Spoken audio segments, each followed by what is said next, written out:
Hello guys, welcome to my channel. आज जुन किसिमको चाहिँ कमब्याक देखियो त्यो किसिमको कमब्याक चाहिँ यो सिजनमा यसो अघिल्लो पटक पनि नदेखेको है। र आजको कमब्याक चाहिँ विशेष थियो।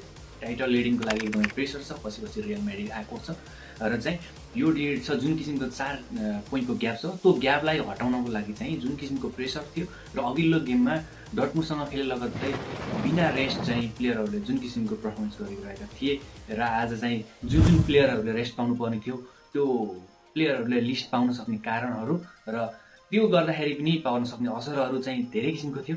त्यसका बावजुद पनि यस्तो ब्रुटल कमब्याक गरेको छ नि, यो चाहिँ एकदमै म्यासिभ कमब्याक हो। यो चाहिँ यसले गर्दा यस्तै किसिमको कमब्याक भयो भने टाइटल डिफेन्स गर्न र चाहिँ आफ्नो चाहिँ पोइन्टहरू ग्यापहरू बढाउन चाहिँ म्यासिभ हेल्प गर्छ। यस्तो किसिमको कमब्याकले गर्दा चाहिँ 63 मिनटमा 1-3 को एकदमै फराकिलो चाहिँ अन्तरले चाहिँ डिफेक्ट हुन खोजिरहेको थियो टिम चाहिँ है। 1-3 डाउन थियो है। त्यो बेलामा चाहिँ जुन चाहिँ हाफ टाइममा चाहिँ ह्यान्सी फिलिकले चाहिँ जुन किसिमले ग्रुमिङ गरे टिमलाई, त्यसपछि चाहिँ सेकेन्ड हाफमा टिम चाहिँ एकदमै बबाल प्रदर्शन भयो टिमहरूको। विशेष गरी राफिना, डानी ओल्मो, त्यसपछि लामिन यामाल जस्ता प्लेयरहरूले चाहिँ आफ्नो एकदमै पोटेन्सियल जुन किसिमको पोटेन्सियल छ त्यो किसिमको पोटेन्सियलहरू सब चिर फाड्के देखायो चाहिँ सेकेन्ड हाफमा चाहिँ।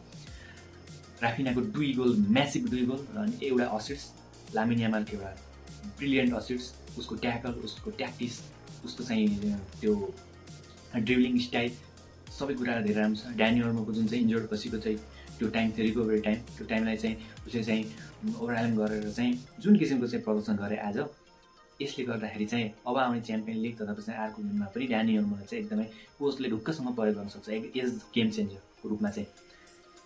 फेरान टोरेस यो सिजनमा चाहिँ एकदम अन्डररेटेड चाहिँ स्ट्राइकर रहेको छ भने फेरान टोरेस फर्स्ट नम्बरमा हुन्छ। यसको गेम ओ माइ गॉड कस्तो राम्रो गेम छ उसको है। एज अ बेन्चबाट आए पनि उस्तो किसिमको प्रदर्शन गरिरहेछ भने र सुरुबाटै मिनेटको आए पनि उसले चाहिँ आफ्नो एक मिनटको एकदमै भ्यालु राखेको छ फेरान टोरेसले चाहिँ।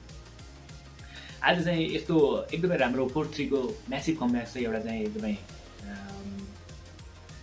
ब्याड न्युज पनि छ कि जुन चाहिँ लेभान्डोस्कीको इन्जुरी छ त्यो चाहिँ म्यासिभ अब एप्रोक्सिमेटली 2 to 3 विक्स चाहिँ लाग्न सक्छ त्यो उस हुनलाई। भनिसकेपछि चाहिँ आई थिङ्क रियल म्याड्रिडको गेम चाहिँ जुन छ कोपा डेल रे फाइनल, त्यो कोपा डेल रेको फाइनल चाहिँ मिस गर्न सक्ने म्यासिभ चान्स छ रियल म्याड्रिड उसको लेभान्डोस्कीको। 62 मिनटमा चाहिँ 1-3 डाउन भएको बार्सा चाहिँ यो किसिमको जित निकाल्ला भन्ने मैले सोचेको थिइनँ। हो यसलाई भन्छ रिमोन्टाडा। जुन चाहिँ 62 मिनटमा चाहिँ 1-3 डाउन भएको थियो बार्सिलोनाको जुन चाहिँ अफसाइड ट्र्याप थियो त्यसलाई चाहिँ सेल्टा भिगोले एकदमै ओभरकम गरेको थियो। त्यसमा चाहिँ 1/1 चान्स एकदमै राम्रोसँग 1/1 चान्स निकालिरहेको थियो है। त्यसले चाहिँ बार्सिलोनाको डिफेन्सलाई चाहिँ एकदमै कतल गराइदिएको थियो फर्स्ट हाफमा चाहिँ। त्यसपछि चाहिँ जुन किसिमको सेकेन्ड हाफमा चाहिँ ब्रिलियन्ट पर्फर्मेन्स गरेर चाहिँ एकदमै म्यासिभ विन निकाल्यो। यसको लागि त अब हामी एज अ बार्सा फ्यान, अरू फुटबल फ्यानहरूले पनि यो किसिमको गेम चाहिँ हेरेर खुसी नहुनु त कुरै छैन। यो सँगै चाहिँ रियल म्याड्रिडभन्दा 7 पोइन्ट अगाडि छ। हालाकि रियल म्याड्रिड एउटा गेम खेल्न बाँकी छ। अब भोलि चाहिँ राति चाहिँ एथलेटिको बिल्बाओको क्लबसँग खेल्न बाँकी छ होममा। विन निकाल्दा भन्छु म रियल म्याड्रिडले। एक गेम खेल्न बाँकी छ तर 7 पोइन्ट पछि छ रियल म्याड्रिड चाहिँ। बार्सिलोना चाहिँ 7 पोइन्ट अघि छ। आजको गेममा पनि फेरि बार्सिलोनालाई चाहिँ अर्को ह्याट्रिक हालेको छ इग्लेसियसले। यस्तो राम्रो 1/1 चाहिँ पासहरू कसलाई चाहिँ एकदमै राम्रोसँग ब्रिलियन्टली एकदमै स्मुथली चाहिँ उसले चाहिँ कन्भर्ट गरेको गोलमा। त्यसको कारण चाहिँ उसको चाहिँ बब्बाल ब्रिलियन्ट ह्याट्रिक भयो।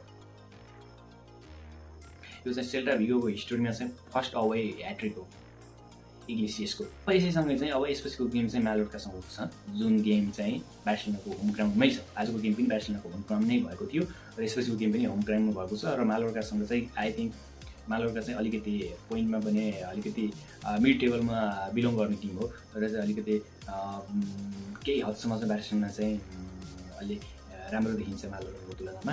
र अभियसली यो पनि जित निस्किन्छ भन्ने चाहिँ हामीले आशा गर्न सकिन्छ। यसपछिको गेमहरू चाहिँ म्यासिभ टप छ। च्याम्पियन लिग भर्सेस ला लिगा, कोपा डेल रे सबै एकैचोटि 15 दिनमा धेरै गेम खेल्न भन्छ बार्सिलोनालाई। त्यसको लागि चाहिँ अब उसले कुन किसिमको ट्याक्टिक्स अपनाउँछ र उसले चाहिँ प्लेयरहरूलाई कसरी चाहिँ रेस्ट गर्ने, कसरी के गर्ने कुराहरू चाहिँ सबै हेर्दै अब गेमलाई चाहिँ एकदमै स्मुथली अगाडि बढाउँछ भन्ने हामी फुटबल फ्यानको एकदमै आशा छ। र आगा गेमहरू चाहिँ हेर्न एकदमै कुन किसिमले लान्छ भन्ने कुराहरू चाहिँ हेर्न हामी एकदमै उत्साहित भएका छौँ। र आजको लागि नै यति हो हैन। बार्सिलोनाले चाहिँ यो किसिमको पर्फर्मेन्स आजको गेम सेल्टा भिगोसँगको गेम एकदमै ब्लकबस्टर गेम थियो आज सेल्टा भिगोको लागि। र आजलाई यति लाइक सेयर सब्सक्राइब गर्नु